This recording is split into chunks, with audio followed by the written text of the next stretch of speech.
Today's Philadelphia Eagles now is presented by Missouri. You can get 15% off using the promo code CHAT. That link is available in the comments section and in the description of this video, and we'll tell you more about Missouri coming up here just around the corner. As for what we're dissecting on today's Philadelphia Eagles now, I'm Chase Sr. Thanks for being here with us.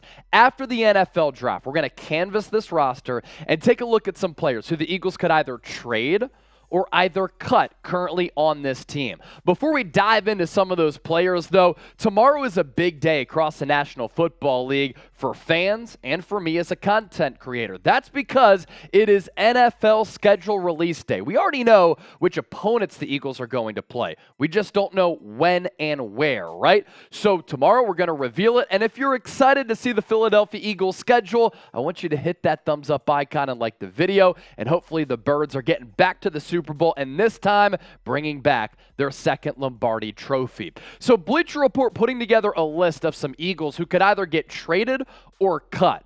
Let's begin with Trey Sermon here, who is one of the cut candidates on this Eagles roster. It makes sense, right? You look at what the Eagles did this offseason at that running back position. Trey Sermon could simply be the odd man out. Third-round pick out of Ohio State after he transferred to the Buckeyes from Oklahoma. He's drafted in that third round by the San Francisco 49ers. He doesn't even last 2 years there. Going into his second year, he's let go. Eagles pick him up. He only saw action against the Jacksonville Jaguars, and the Eagles clearly don't believe that he's going to be a part of this running back rotation. Why is that? Well, they let Miles Sanders go to the Carolina Panthers. Good for him. Booby was able to get that payday. But then they re-signed Boston Scott.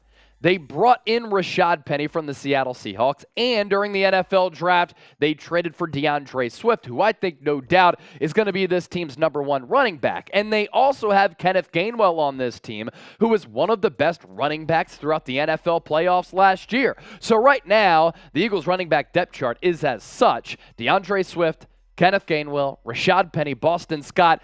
Then it's Trey Sermon, who's all the way at the back of the pack. I do think that Swift, Gainwell, and Rashaad Penny going to split some of those carries. Of course, when the Eagles take on the New York Giants, Boston Scott will inevitably score a couple of touchdowns. He's going to be a part of that rotation as well. If you're not familiar with DeAndre Swift, guy's a really good player, grew up in Philadelphia, went to St. Joe's Prep, second-round pick in 2020 out of Georgia. He's been nicked up with a couple of injuries over time, but the production, when you look at it as a whole from a macro perspective, is really, really good. He also offers this Eagles team a lot of pass-catching ability out of the backfield, better pass-catching ability than a lot of the other players on this Eagles roster. As for what Bleacher Report had to say about Trey Sermon, had the Eagles stayed quiet at the running back position after Miles Sanders left in free agency, it would be easy to envision a role for Trey Sermon this season. That would have suggested that the coaching staff felt comfortable moving forward with some combination of Sermon, Kenneth Gainwell, and Boston Scott. Instead, Eagles signed Rashaad Penny in free agency, traded for DeAndre Swift during the draft. Those two acquisitions could signal the end of Sermon's stay with the Philadelphia Eagles. So with that, you look at the Eagles running back depth chart as we just broke down. Which player will lead the Eagles in rushing in 2023? You can sneakily say Jalen Hurts if you want. Hopefully not, though. Hopefully it is a running back on this roster. As I said, today's show is presented by Missouri. You can get 15% off using the promo code CHAT. What is Missouri and what are they about? You can see for yourself at missouri.com/chat. Fellas, are you tired of feeling insecure about your height? Missouri makes shoes that can add up to 2.8 inches to your height, all discreetly.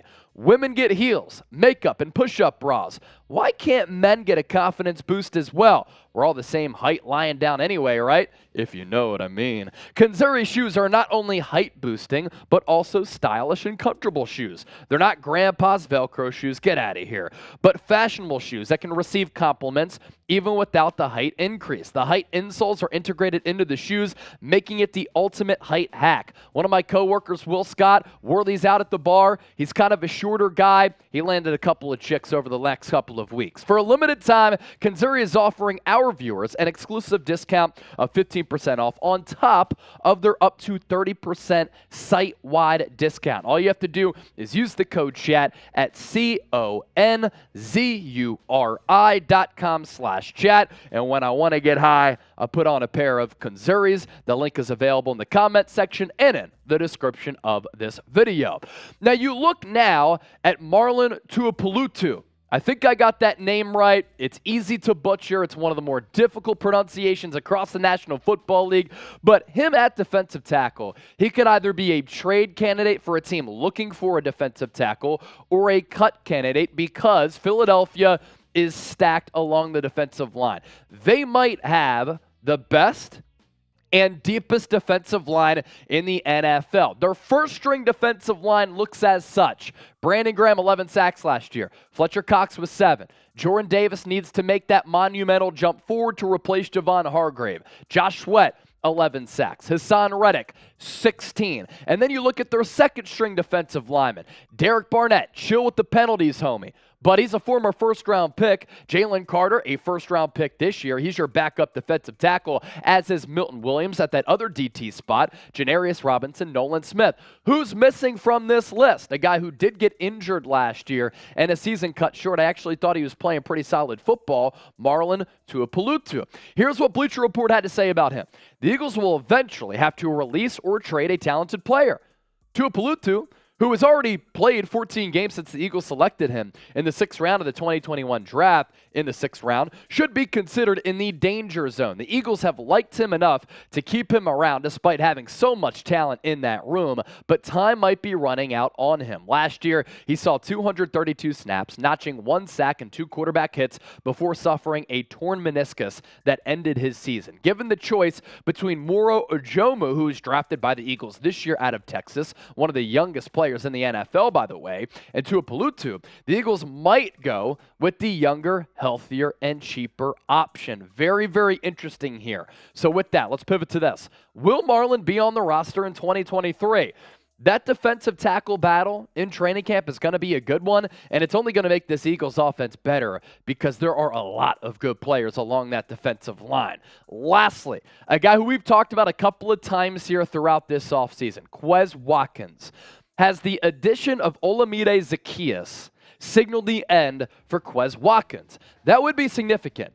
He was 4th on the team in receptions last year, of course 3rd among wide receivers, and I just think that the Eagles have gotten better at wide receiver 3 with Zaccheaus. He might not have the vertical speed of Quez, but he's the better all-around wide receiver. A.J. Brown, Devontae Smith, you're set there. 2 of the top production wideouts in the NFL last year. Quez, on the other hand, was really disappointing, and it still hurts me that he didn't come down with that dime from Jalen Hurts, which could have won the Eagles the damn Super Bowl. As for Zaccheaus, the production been pretty good for a guy who was undrafted a couple of years ago. And like DeAndre Swift, also went to St. Joe's Prep, the powerhouse high school in Philly. In 2022, thought he was a really good player, underrated. He was kind of the Falcons' number 2 wide receiver, honestly, after Drake London.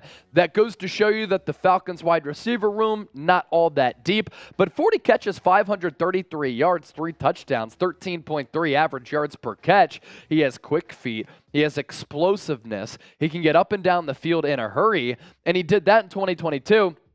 After a pretty solid season in 2021. I just think he is the more consistent wide receiver as compared to Quez Watkins. Bleacher Report on Quez. Of these 3 candidates, Quez Watkins easily the most significant. He was a fringe player, or was not, a fringe player last year. He was 4th on the team in targets, receptions, and receiving yards, and he started 8 games. The problem is that the Eagles now have more viable options to round out their receiving core, and Watkins is one of the few players whom they can still cut or trade to save money.